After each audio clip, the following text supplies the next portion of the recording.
एक हद तक मनुष्य जो है वो अपनी काम वासना के ऊपर भी विजय प्राप्त कर सकता है, लेकिन अहंकार बहुत बड़ी चीज़ है। सफलता प्राप्त कर ली, हम खुश हो जाएंगे 2 दिन के लिए, कहीं पे पैसे आ गए, खुश हो जाएंगे, कहीं पे काम वासना परितृप्त हो गई, हम खुश हो जाएंगे। लेकिन इन सारी चीज़ों से ऊपर उठकर जब आप सहसा चक्र में पहुंचेंगे, आप एक ऐसी अवस्था में होंगे जहाँ पे 24/7 मात्र परमानंद होगा। इसके अलावा कुछ नहीं होगा। ना तो आपको कुछ क्रिएट करने की चाहत होगी आपके अंदर, ना तो कुछ सस्टेन करने की चाहत होगी, ना तो कुछ आपके अंदर अहंकार की भावना रहेगी। फिर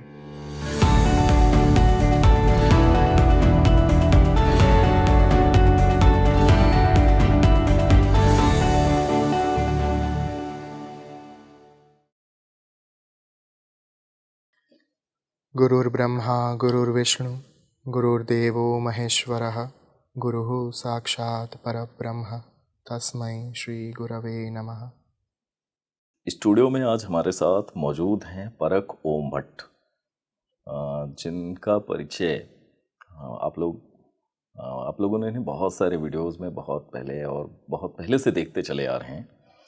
परख ओम भट्ट शक्ति उपासना से रिलेटेड हैं और जिस तरह से जितनी कम उम्र में परख की कमांड है इन बातों पर, वो वास्तव में हैरान करती है।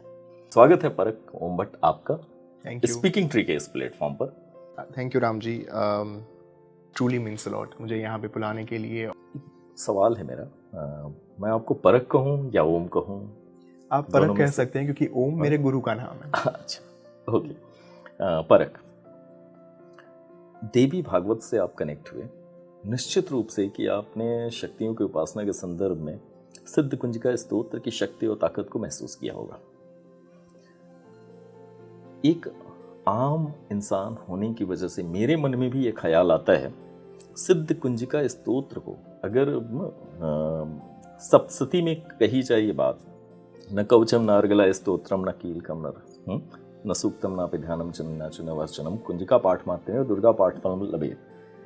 तो सभी तरह के अन्य सप्तशती के जितने भी खंड हैं, उसके अध्याय हैं, उन सभी में सबसे ज़्यादा महत्वपूर्ण सिद्ध कुंजिका को रखा गया। अगर ये वास्तव में ऐसा है, क्या आपने अपने जीवन में महसूस किया? सिद्ध कुंजिका की ताकत क्या है, शक्ति क्या है, क्या प्राप्त कर सकता है उनसे इंसान? दुर्गा सप्तशती, सप्तशती शतक यानी 100, शती शतक के ऊपर से आया शती, सप्त यानी 7। तो 700 श्लोकों का जो ग्रंथ है, जो प्राप्त हुआ मार्कंडेय पुराण से, ऋषि मार्कंडेय ने ही हमें दुर्गा सप्तशती जो है वो दी। तो Markandeya Purana is one of the first Purana, जो हमारे 18 पुराण हैं उसमें से पहला पुराण जो है मार्कंडेय पुराण, और वहीं से दुर्गा सप्तशती हमें प्राप्त हुई। दुर्गा सप्तशती में जो सबसे शक्तिशाली मंत्र है वो है नवार्ण मंत्र।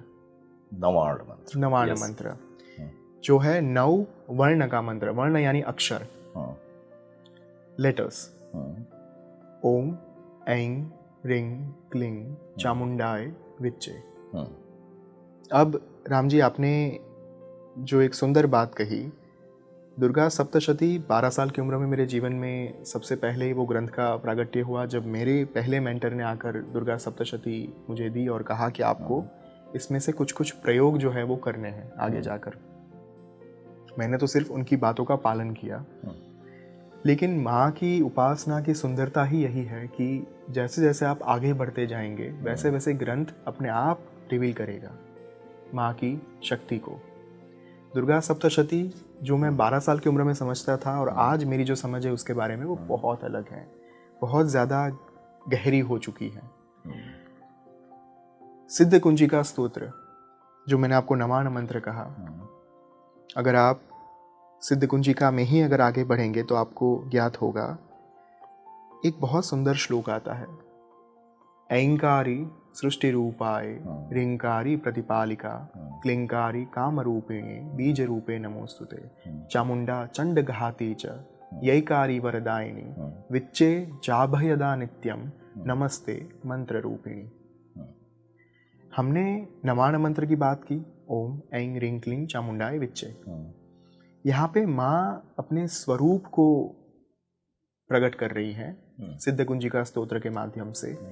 ऐंकारी सृष्टि रूपाय, नवान मंत्र का सबसे पहला वर्ण ऐं जो है वाक बीज, महासरस्वती का बीज मंत्र। ऐंकारी सृष्टि रूपाय यानी कि माँ जो है वो ऐंकार के साथ समस्त ब्रह्मांड का निर्माण कर देती है।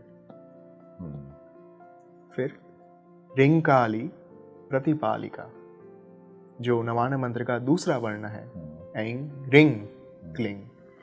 ह्रीं जो है वो माया बीज है, महालक्ष्मी का बीज मंत्र। वहाँ पे माँ कहती हैं ह्रींकारी प्रतिपालिका यानी कि ह्रींकार के साथ माँ समस्त सृष्टि का संचालन करती है, लालन पालन करती है और समस्त सृष्टि को चलाती हैं। क्लींकारी काम रूपिणी, तीसरा बीज मंत्र जो है क्लीं, काम बीज, महाकाली का बीज मंत्र। काम बीज के माध्यम से माँ मात्र संहार नहीं करती। क्लीं जो है महाकाली मात्र संहार का काम नहीं करती। काम बीज एक मनुष्य के अंतर में, हृदय में डिजायर पैदा करते हैं, इच्छा, कामना। अगर मनुष्य के अंतर में कामना ना हो, इच्छाएं ना हो, तो जीवन जिया ही नहीं जा सकता। सृष्टि का जो संचलन है, सृष्टि का उद्देश्य है, वो खत्म हो जाएगा। बिल्कुल। कौन चीज किसके लिए? बिल्कुल बिल्कुल। तो उद्देश्य की पूर्ति ही इस विश्व को चलाती है। अगर मनुष्य के पास ध्येय ना हो, हेतु ना हो, उद्देश्य ना हो, अपने जीवन जीने के लिए कोई गोल ना हो, तो वो डेड बन जाता है कहीं ना कहीं। वो अपना जो है अपनी पहचान खो बैठता है। महाकाली का ये जो बीज मंत्र है क्लीं, माँ जो है क्लीं के उच्चारण के साथ समस्त सृष्टि में इच्छाएं, डिजायर, काम जो है, यहाँ पे काम का अर्थ मात्र वासना से नहीं है, यहाँ पे काम का अर्थ कामना से है, इच्छाओं से है, वो पैदा कर देती है। और एक बार इच्छा पैदा हो गई, मनुष्य भागता रहेगा उन इच्छाओं की पूर्ति के लिए, और भागना शुरू करेगा। वैसे समय बीतेगा, समय बीतेगा, मृत्यु की ओर हम आगे बढ़ते जाएंगे। और महाकाली का जो उद्देश्य है वो संहार का है, काल के साथ जुड़ी हुई है, समय और मृत्यु के साथ। तो यहाँ पे महाकाली जो है वो अपना उत्तरदायित्व निभा रही है। एक ब्रह्मांड को सृजन से लेकर, पालन से लेकर संहार तक ले जाने तक की जो प्रक्रिया है, वो पूर्ण प्रक्रिया नवान मंत्र में अंत तक दी गई है, आदि से अंत तक। बिल्कुल बिल्कुल। क्लींकारी काम रूपिणी बीज रूपे नमोस्तुते, जो बीज में स्थित है, जो बीज रूप है, जो बीज रूपा है, उनको मैं नमन करता हूँ। ऐंकारी सृष्टि रूपाय ह्रींकारी प्रतिपालिका क्लींकारी काम रूपिणी बीज रूपे नमोस्तुते चामुंडा चंड घाती च। तो नवान मंत्र का जो आगे का फ्रेज है ऐं ह्रीं क्लीं चामुंडाय, उसमें चामुंडा जिन्होंने चंड और मुंड का जो असुर थे उनका वध किया था, वो थी चामुंडा देवी। वो जो है हमें चाभयदा, च प्लस अभयदा, जो अभय दा यानी देना, जो अभय दान दे सकती हैं, वरदान दे सकती हैं, एक मनुष्य को अभय बना सकती हैं, भय मुक्त बना सकती हैं, वो है चामुंडा। यईकारी चामुंडा चंड घाती च, चामुंडा यानी कि चंड घाती, जिन्होंने चंड का घात किया, चंड का वध किया, वो चामुंडा चंड घाती च। यईकारी वरदायिनी ऐं ह्रीं क्लीं चामुंडा यई विच्चे। यई जो है वरदायिनी, यई का उच्चारण मात्र ही माँ की असीम कृपा और आशीर्वाद आपको प्राप्त करा सकता है। ये क्या अर्थ क्या है इसका? यही एक अक्षर है। जैसे बीजाक्षर नहीं, बीजाक्षर नहीं, बीजाक्षर जो है वो अनुस्वार के साथ आते हैं, जैसे कि ऐं हो गया, ह्रीं, क्लीं। लेकिन श्री जो है वो बीजाक्षर नहीं है, लेकिन अगर श्रीम आप कर दे या फिर श्रिंग कर दे तो वो बीजाक्षर बन जाता है। अ जो है वो अक्षर है, लेकिन उसी अ को अगर आप कर दे या फिर अन कर दे तो वो बीजाक्षर बन जाएगा, क्योंकि एक सिद्ध कुंजिका में ही है ओम अम कम चम टम तम पम यम शम वीम दूम ऐम विम हम क्षम, ये सारे बीज मंत्र हैं। तो यही कारी वरदायिनी, यही कार के साथ माँ वर देती है, वरदायिनी बन जाती है। विच्चे चाभयदा नित्यम एंग्रिंग क्लिंग चामुंडाए विच्चे, जो आखिरी वर्ड है विच्चे, विच्चे चाभयदा नित्यम, विच्चे जो है उसका उच्चारण मात्र करने से मनुष्य को, साधक को अभय वरदान मिल जाता है। नमस्ते मंत्र रूपिणी, जो मंत्र स्वरूपिणी है, जो मंत्र में विद्यमान है, मंत्र में स्थित है, उनको मैं नमन करता हूँ। इतना सुदीर्घ अर्थ जो है वो जब मैंने पहली बार नवान मंत्र पढ़ा था, तब मैं उम्र कम होने के कारण पोपट की भांति करता था। लेकिन सुंदरता यही है कि अगर अज्ञानतावश भी आप नवान मंत्र का उच्चारण करेंगे दुर्गा सप्तशती में से, तो भी माँ आपको अचूक फल देती है, अपार फल देती हैं। और नवरात्रि के दौरान मेरा स्केड्यूल यही रहता था कि दुर्गा सप्तशती में से सिद्ध कुंजिका स्तोत्र, दुर्गा अष्टोत्तर शतनाम स्तोत्र, दुर्गा द्वातिंश नाम माला, अर्गला स्तोत्र, देवी कवचम अथ तंत्रोक्त रात्रि सुक्तम, दुर्गा सप्तश्लोकी चंडी पाठ, देवी अथर्वशीर्षम, ये मैं पढ़ता रहता था। सप्तशती के जितने भी मेन मुख्य अंग हैं वो आपने किया। परख, आपने इतनी सुंदर व्याख्या की और नवाण से लेके आपने ये सिद्ध कुंजिका स्तोत्र के इस श्लोक की आपने व्याख्या की है, स्तोत्र की। कहते हैं भौतिक कामनाएं, यानी कि जो सांसारिक जरूरतें हैं, किसी की नौकरी ना लग रही हो, किसी के जीवन में कोई और अन्य समस्या हो, किसी की शत्रु बाधा हो, किसी को अनावश्यक जो है जीवन में बार बार समस्याएं आ रही हैं, दुर्घटनाएं हो रही हों, किसी के घर में लोग बीमार हों, तो जैसा मैंने सुना था अभी तक कि अगर कोई सिद्ध कुंजिका स्तोत्र और सिद्ध कुंजिका मंत्र का पाठ या जाप कर रहा है तो उसके जीवन में बहुत सारी समस्याओं का अंत हो जाता है। क्या ये सत्य है? बिल्कुल सत्य है, क्योंकि माँ जगत जननी है। ललिता सहस्र नाम जो ब्रह्मांड पुराण से प्राप्त हुआ, सर्वप्रथम ललिता माँ ने महर्षि अगस्त्य भगवान हयग्रीव को दिया और भगवान हयग्रीव ने महर्षि अगस्त्य को दिया, और वहाँ से ब्रह्मांड पुराण में महर्षि अगस्त्य ने उसे वो हमें प्राप्त हुआ। फिर उसमें बहुत ही सुंदर श्लोक आता है, महातंत्रा महायंत्रा महामंत्रा महासना महायाग क्रमाराध्या महाभैरव पूजिता महेश्वर महाकल्प महातांडव साक्षिणी महाकामेश महिषी महात्रिपुर सुंदरी। माँ ही महातंत्र है, माँ ही महामंत्र है और माँ ही महायंत्र भी है। तो एक मनुष्य जैसे अपने माँ के पल्लू में छिपकर सारी बाधाएं भूल सकता है। जैसे बचपन में अगर हम कभी भी पिता से डांट खाते थे, तब सबसे पहले माँ जो थी वही याद आती थी हमें। उनके पास जाकर ही हम छुप जाते थे और बचने के लिए विनती करते थे कि आप समझाओ। वैसे ही यहाँ पे हम बात कर रहे हैं ब्रह्मांड जननी की, महायोगेश्वरेश्वरी की। तो माँ की शरण में जाकर प्रत्येक मनुष्य को सारी आपत्तियों से छुटकारा मिल सकता है। और सिद्ध कुंजिका स्तोत्र आप नाम में ही देखिए, भगवान शिव ने लगा के दिया है सिद्ध कुंजिका स्तोत्र, जिसे सिद्ध करने की आवश्यकता नहीं है, जो पहले से ही सिद्ध हैं। सारे अलग अलग मंत्र या फिर जो भी विधि विधान है वो कई बार। सिद्ध कुंजिका स्तोत्र कीलित नहीं है क्या? नहीं है, बिल्कुल नहीं है, उत्कीलित ऑलरेडी।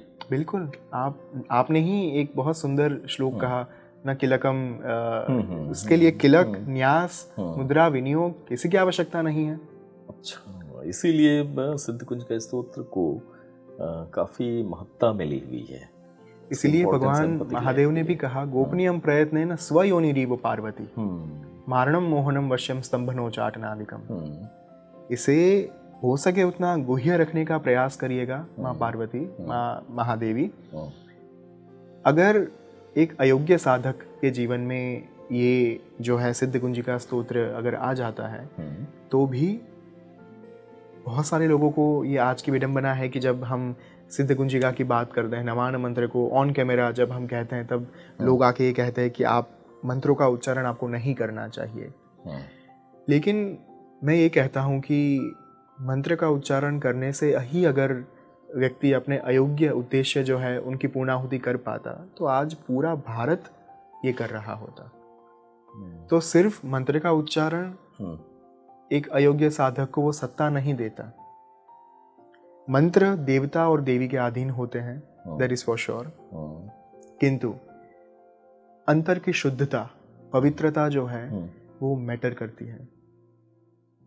जब तक एक साधक के अंतर में वो शुद्धता नहीं होगी तब तक जो हमारे मूल तांत्रिक मंत्र हैं, मूल वैदिक मंत्र हैं, वो पूर्णतया फलीभूत नहीं हो सकते। परख मैं आपको यहाँ पर रोकना चाहूँगा। एक परख जिस तरह से उन्होंने बातों बातों में ये बात साधना में मन और हृदय की पवित्रता की बात की, आमतौर पे एक सवाल सभी के दिमाग में आता है, हो सकता है कोई साधक या कोई उपासक पहले, यानी कि जब वो उपासना कर रहा हो तब वो पवित्र उद्देश्य से कर रहा हो, लेकिन उपासना सिद्ध होने के बाद, कोई सिद्धि प्राप्त होने के बाद उसके अंदर अहंकार आ जाए, साथ में उसके मन में उसका उद्देश्य बदल जाए, वो पवित्र उद्देश्यों से, भावनाओं से संचालित ना होता हो, तो ऐसे में क्या किसी व्यक्ति की जो सिद्धि हुई है वो चली जाएगी? जो अच्छी शक्तियां हैं वो उससे विरत हो जाती हैं, हट जाती हैं? ऐसा परख आपसे सवाल। दो प्रकार के प्रयोग होते हैं, एक सकाम प्रयोग, दूसरा निष्काम प्रयोग। काम्य प्रयोग और निष्काम प्रयोग। काम्य प्रयोग या फिर सकाम प्रयोग उसे कहा जाता है जब मन में कोई निश्चित कामना के साथ, इच्छा के साथ किसी मंत्र को जागृत किया जाए या देवी देवता को आवाहन दिया जाए। निष्काम प्रयोग वो होता है जहाँ पे आप किसी प्रकार के फल की अपेक्षा रखे बिना, जो कृष्ण ने कहा है कर्मण्येवाधिकारस्ते मा फलेषु कदाचन, किसी भी प्रकार के फल की अपेक्षा रखे बिना जब एक मनुष्य, एक साधक अपने जीवन में मात्र देवी या देवता की अपार कृपा और आशीर्वाद प्राप्त करने के लिए कोई साधना करते हैं, किसी मंत्र को जागृत करते हैं, उसे कहा गया है निष्काम प्रयोग। तो जब एक साधक सकाम प्रयोग के माध्यम से कोई साधना करते हैं तब उनकी साधना या फिर मंत्र के जागरण की अवधि जो है वो बहुत मर्यादित समय तक रहती है, जब तक उनका उद्देश्य पूर्ण नहीं हो जाता। अच्छा, ओके। अगर आपने बहुत ही सुंदर बात कही, बड़े बड़े साधक राम जी अहंकार से बाहर नहीं निकल पाए। एक हद तक मनुष्य जो है वो अपनी काम वासना के ऊपर भी विजय प्राप्त कर सकता है, लेकिन अहंकार बहुत बड़ी चीज है। क्योंकि ये मेरे दिमाग में चलता है, अगर कोई शक्ति आ गई तो अहंकार कई बार बड़े स्वाभाविक तरीके से, बड़े सूक्ष्म तरीके से प्रवेश करता है, और वो अहंकार कब आ जाएगा पता नहीं चलता। उस समय वो सिद्धियां कैसे काम करती हैं? ललिता सहस्रनाम में कहा गया है, मूलाधारैक निलया ब्रह्म ग्रंथि विभेदिनी, मणिपुरांत रुदिता विष्णु ग्रंथि विभेदिनी, आज्ञा चक्रांतरारस्था रुद्र ग्रंथि विभेदिनी, सहस्राराम्बुजारूढ़ा सुधासारा अभिवर्षिणी। जिसका अर्थ है जब आपके जीवन में दैवत्व, ईश्वरत्व का प्रागट्य होना शुरू हो जाता है तब सर्वप्रथम मूलाधार चक्र में विद्यमान जो ब्रह्म ग्रंथि है, कुछ क्रिएट करने की कामना, कुछ किसी का हम सृजन कर दे, चाहे वो संतति हो, चाहे वो हमारा बिजनेस हो, चाहे व्यवसाय की बात हो रही हो, नौकरी की बात हो रही हो, हम वहाँ पे कुछ ऐसा करें ताकि हमारा नाम हो जाए, ताकि हमारा जो व्यक्तित्व है वो पूरे समाज में स्थापित हो जाए। कुछ क्रिएट करने की चाहना, जो ब्रह्मा जो है जैसे ब्रह्मांड को क्रिएट करते हैं, जिसका सृजन करते हैं, सर्वप्रथम ईश्वरत्व की भावना किसी मंत्र को जागृत करने के पश्चात मूलाधारैक निलया ब्रह्म ग्रंथि विभेदिनी, सर्वप्रथम मूलाधार चक्र में, मूलाधार चक्र यानी हमारे देह में, हमारे शरीर में 7 चक्र हैं, मूलाधार, स्वाधिष्ठान, मणिपुर, अनाहत, आज्ञा विशुद्ध, आज्ञा और सहस्रार। 7 चक्र में जो सबसे मूल में जो चक्र है, रूट चक्र, मूलाधार चक्र, वहां पे ब्रह्म ग्रंथि होती है। ब्रह्म ग्रंथि यानी कुछ क्रिएट करने की इच्छा, और मूलाधार चक्र हमारे जननांगों के पीछे होता है।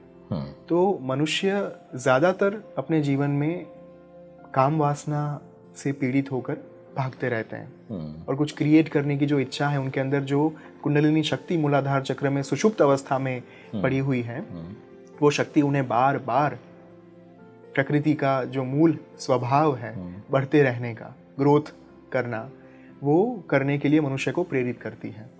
लेकिन अगर आप साधना के पथ पर हैं तो सर्वप्रथम ब्रह्म ग्रंथि का विभेदन हो जाएगा, खंडन होगा। अच्छा। उसके बाद मणिपुरांतरुदिता विष्णु ग्रंथि विभेदिनी, मणिपुर चक्र में विद्यमान जो विष्णु ग्रंथि यानी सस्टेन करने की चाहत।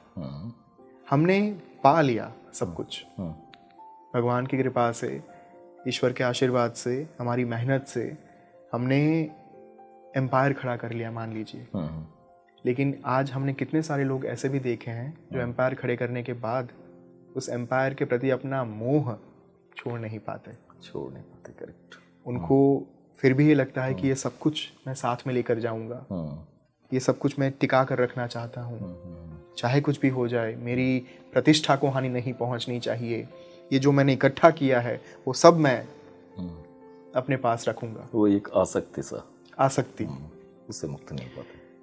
लेकिन जब आप साधना के मार्ग पर हैं तब दूसरे पड़ाव पर मणिपुरांतरुदिता विष्णु ग्रंथि विभेदिनी, विष्णु ग्रंथि का माँ जो है वो विभेदन कर देती है, खंडन कर देती है। तत्पश्चात आज्ञा चक्रांतरालस्था रुद्र ग्रंथि विभेदिनी। आज्ञा चक्र हमारा जो थर्ड आई चक्र है, वहां पे रुद्र ग्रंथि जो भगवान महादेव जिनकी ग्रंथि है उनका खंडन हो जाता है। रुद्र ग्रंथि क्या है? रुद्र ग्रंथि है हमारा अहंकार। इसीलिए मैंने आपको पहले कहा कि एक मनुष्य अपने मूलाधार चक्र में विद्यमान जो काम वासना है, डिजायर है, इच्छा है, उनसे मुक्त हो जाएगा। तत्पश्चात जो हमारे मणिपुर चक्र में विद्यमान जो सस्टेन करने की एक चाहत है, विष्णु ग्रंथि, वहां से भी मुक्त हो जाएगा। लेकिन थर्ड फेज, तीसरे पड़ाव पर जो सबसे महत्वपूर्ण पड़ाव माना जाता है, एक व्यक्ति का अहंकार। बहुत ही तर्कयुक्त व्याख्या कर रहे हैं आप। परख। उस अहंकार से मुक्त होना वो सबसे कठिन बात है। तो तीसरे पड़ाव पर माँ आपको रुद्र ग्रंथि का, अगर आप चलते रहे, अगर आप रुके नहीं, आप थमे नहीं, आप आगे बढ़ते रहे, तब जाकर अंतिम पड़ाव के तौर पर जो आपकी आखिरी परीक्षा होगी, वहाँ पे अहंकार की परीक्षा होगी। और जब उस परीक्षा से आप परिपूर्ण होंगे, उत्तीर्ण होंगे, तब जाकर रुद्र ग्रंथि का विभेदन होगा, खंडन होगा। और आखिर में कहा गया है सहस्राराम्बुजारूढ़ा सुधा सारा भिवर्षिणी। अब तीनों मूल ग्रंथियों का खंडन हो गया, विभेदन हो गया। तत्पश्चात आपकी कुंडलिनी जो है वो सहस्रार चक्र में पहुंच जाती है, क्राउन चक्र, the last one, ultimate one, जहाँ पे शिव, सदाशिव का वास होता है। और कुंडलिनी शक्ति की यात्रा जो है वो मूलाधार से शुरू करके सहस्रार तक पहुंचती है। वहां पहुंचने के बाद सहस्राराम्बुजारूढ़ा, सहस्रार पे पहुंचने के बाद सुधा सारा भिवर्षिणी यानी कि अमृत वर्षा जो है वो शुरू हो जाती है। अमृत वर्षा इन टर्म्स ऑफ परमानंद, समाधि अवस्था, परिपूर्णता, जो एक मनुष्य के जीवन में आत्मिक तौर पर जो उन्हें परिपूर्णता चाहिए, जिस प्रकार के क्षणिक आनंद के पीछे हम भागते रहते हैं। कहीं पे हमने सफलता प्राप्त कर ली, हम खुश हो जाएंगे 2 दिन के लिए, कहीं पे पैसे आ गए, खुश हो जाएंगे, कहीं पे काम वासना परितृप्त हो गई, हम खुश हो जाएंगे। लेकिन इन सारी चीज़ों से ऊपर उठकर जब आप सहस्रार चक्र में पहुंचेंगे, आप एक ऐसी अवस्था में होंगे जहाँ पे 24/7 मात्र परमानंद होगा। इसके अलावा कुछ नहीं होगा। ना तो आपको कुछ क्रिएट करने की चाहत होगी आपके अंदर, ना तो कुछ सस्टेन करने की चाहत होगी, ना तो कुछ आपके अंदर अहंकार की भावना रहेगी। फिर परख ने इतनी सुंदर व्याख्या की है, बहुत ही साइंटिफिक, बहुत ही वैज्ञानिक व्याख्या। चक्रों के माध्यम से ऊर्जा का जो संकेंद्रण है, ऊर्जा का उठान है नीचे से ऊपर की तरफ, सभी चक्रों के माध्यम से। एक बात जो मुझे परख की बात से समझ में आई कि शक्तियाँ परीक्षा लेती हैं, दैवीय शक्तियाँ हमेशा इंसान को किसी न किसी कसौटी पे कसती हैं ताकि मनुष्य जो है अपने सर्वोच्च लक्ष्य तक पहुंच पाए। और अहंकार का खंडन उसमें एक बहुत बड़ा तत्व है। आज्ञा चक्र तक अगर हमने अपनी ऊर्जा को ऊपर कर लिया है और सक्रियण कर लिया है ऊर्जा का, और आज्ञा चक्र सक्रियण, तो हम अहंकार पर विजय मिलती है। और अहंकार पर विजय मिलने के बाद हम परमानंद की तरफ जाते हैं।